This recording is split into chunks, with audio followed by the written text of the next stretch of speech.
என் பேர் சந்திரா, வயசு 32, வயது 165 சென்டிமீட்டர், ராசி மேஷம், நட்சத்திரம் அஸ்வினி, சம்பூரிய சமூகத்தை சேர்ந்தவங்க.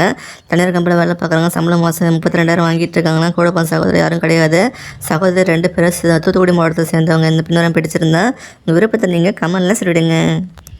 என் பேர் புவனா, வயசு 27, வயது 153 சென்டிமீட்டர், ராசி மேஷம், நட்சத்திரம் அஸ்வினி, சம்பூரிய சமூகத்தை சேர்ந்தவங்க. அரசாங்க வேலை பார்க்குறாங்க. சம்பளம் மாதம் 50,000 வாங்கிட்டு இருக்காங்க. கூட பிறந்த சகோதரர் 2 பேர், சகோதரி யாரும் கிடையாது. ஈரோடு மாவட்டத்தை சேர்ந்தவங்க. இந்த பின்னரம் பிடிச்சிருந்தா உங்கள் விருப்பத்தை நீங்கள் கமெண்ட்டில் சொல்லிவிடுங்க. என் பேர் இளம்பெறை, வயசு 31, வயது 163 சென்டிமீட்டர், ராசி மேஷம், நட்சத்திரம் பரணி, காடவராய சமூகத்தை சேர்ந்தவங்க. அரசாங்க வேலை பார்க்குறாங்க. சம்பளம் மாதம் 24,000 வாங்கிட்டு இருக்காங்க. கூட பிறந்த சகோதரர் யாரும் கிடையாது. சகோதரி 2 பேர், திருவண்ணாமலை மாவட்டத்தை சேர்ந்தவங்க. இந்த பின்னரம் பிடிச்சிருந்தா உங்கள் விருப்பத்தை நீங்கள் கமெண்ட்டில் சொல்லிடுங்க. என் பேர் பானுப்பிரியா, வயசு 35, வயது 154 சென்டிமீட்டர், ராசி விருச்சிகம், நட்சத்திரம் மனுஷம், அக்னிகுல சத்திரியன்னு சொல்லியிருக்காங்க. அரசாங்க வேலை பார்க்குறாங்க. சம்பளம் மாதம் 36,000 வாங்கிட்டு இருக்காங்க. கூட பிறந்த சகோதரர் ஒருத்தவங்க இருக்காங்க. சகோதரி யாரும் கிடையாது. சேலம் மாவட்டத்தை சேர்ந்தவங்க. எந்த பின்னரம் பிடிச்சிருந்தா உங்கள் விருப்பத்தை நீங்கள் கமெண்ட்டில் சொல்லிடுங்க.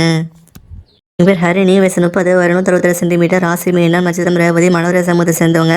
தனியார் கம்பெனியில் வேலை பார்க்குறாங்க. சம்பளம் மாதம் 36,000 வாங்கிட்டு இருக்காங்க. கூட சகோதரர் ஒருத்தவங்க இருக்காங்க. சகோதரி ஒருத்தவங்க இருக்காங்க.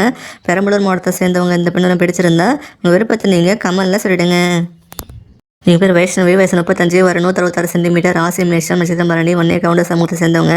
அரசாங்க வேலை பார்க்குறாங்க. சம்பளம் மாதம் 15,000 வாங்கிட்டு இருக்காங்களா. கூட பிறந்த சகோதரர் யாரும் கிடையாது. சகோதரி ஒருத்தவங்க இருக்காங்க. திருவண்ணாமலை மாவட்டத்தை சேர்ந்தவங்க. இந்த பின்னரம் பிடிச்சிருந்தா உங்கள் விருப்பத்தை நீங்கள் கமெண்ட்டில் சொல்லிடுங்க.